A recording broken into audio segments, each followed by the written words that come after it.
Olá a todos os camaradas! Gostaria agora de continuar a nossa série sobre as questões do povo, utilizando aqui mais um meme, nesse caso ele é mais interno ao movimento da esquerda radical, usando o Bob Esponja, né, como referência. Acho que vocês já devem ter visto esse tipo de meme de alguma forma, em algum lugar.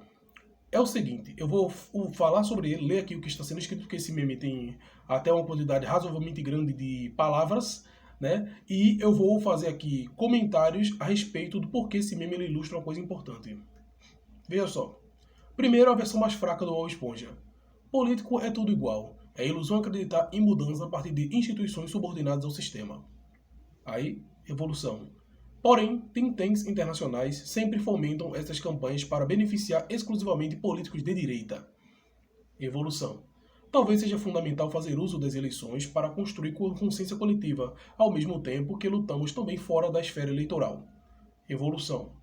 Afinal de contas, se qualquer ação faz alguma mudança na vida do trabalhador, do pobre, esta ação deve ser defendida.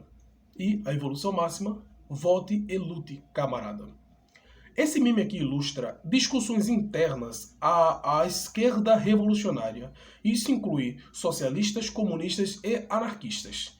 Veja só, eu já fiz aqui um vídeo sobre os comunistas e as eleições. Eu vou deixar na descrição do vídeo esse vídeo porque ele ilustra bastante, ele complementa bastante o que eu estou falando aqui. Mas eu vou acrescentar algumas coisas novas. Veja só.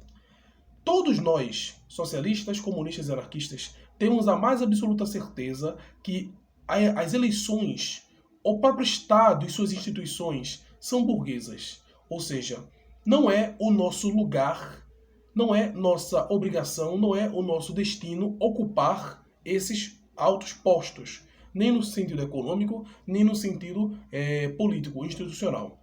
Por quê? Essas instituições, ao nosso ver, são instituições voltadas para garantir a reprodução do capital, para garantir a acumulação capitalista, através da concentração de renda, através da má distribuição de riqueza e assim por diante. Nós temos certeza disso, certo?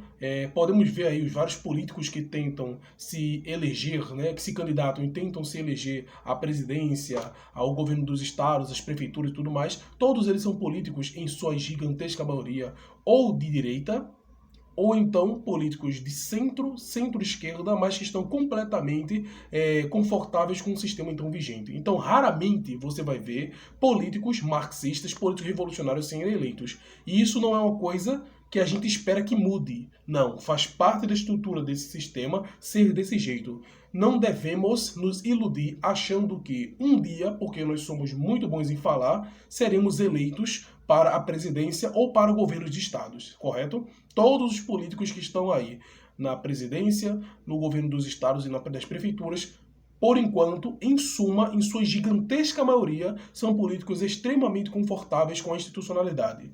Todos nós sabemos muito bem disso. Só que isso varia de interpretação para a corrente radical que a pessoa segue. Por exemplo, resumidamente, todos os anarquistas renegam a questão da eleição. Ou seja, as eleições são uma ferramenta burguesa, logo, tudo aquilo que vencer nas eleições necessariamente é porque já é tolerado pela institucionalidade burguesa. Mas peraí, eu não posso votar em quem eu quiser? Sim, você pode votar em quem você quiser. Só que a propaganda que existe, a propaganda, o financiamento e tudo mais, não vai permitir que qualquer um chegue lá, chegue ao poder, chegue à institucionalidade, como a gente sempre viu, né? Eu posso pegar o grande exemplo do Lula, né? Porque das 3 primeiras tentativas que ele tentou, que ele teve para chegar à presidência, ele não conseguiu.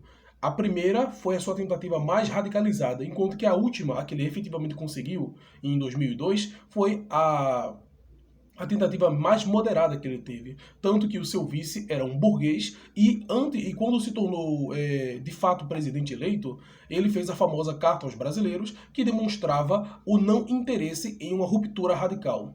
Então você percebe aí a questão, a diferença de como funciona esse sistema. Então os anarquistas têm a ideia de não participar das eleições, certo? Porque seria fomentar a máquina do Estado, especialmente a máquina do Estado burguês. Entre os socialistas, no modo geral, todos eles são bem propensos a participar das eleições, né? Apesar de terem pautas mais ou menos radicais, eles são bastante propensos e aceitam bastante a esfera institucional para o combate, para a melhoria das condições de vida da classe trabalhadora e assim por diante. Agora, dentro dos comunistas, isso varia.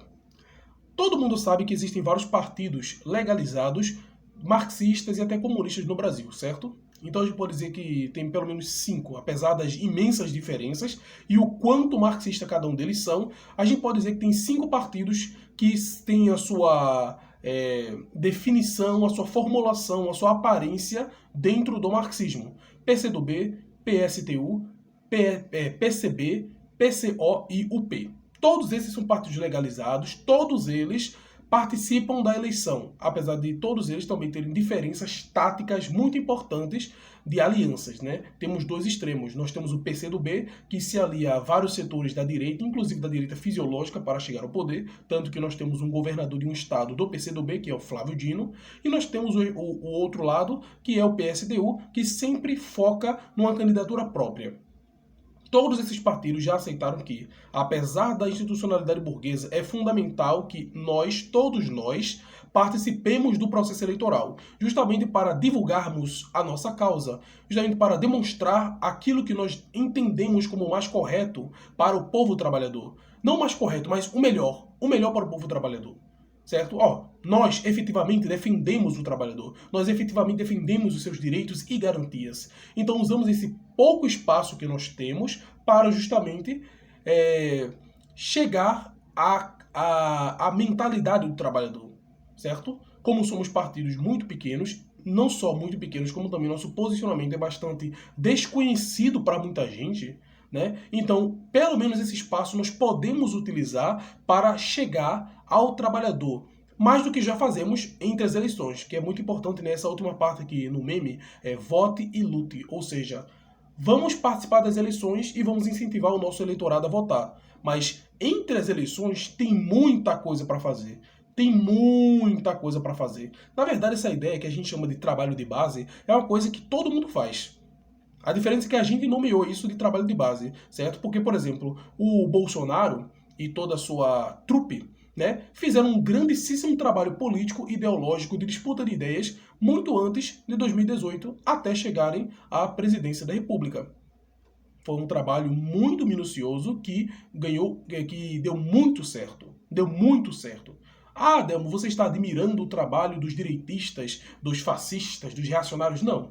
Estou apenas demonstrando que, para se chegar ao poder, tem que disputar ideias. Eles conseguiram, nós, até agora, não.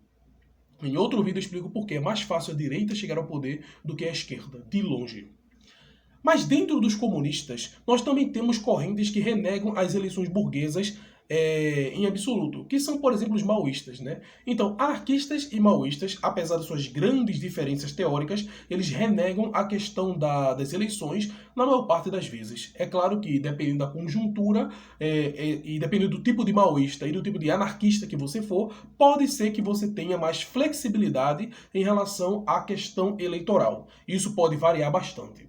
Enfim, o objetivo desse meme é basicamente defender a posição da eleição e do direito do voto, né? Praticar o direito do voto.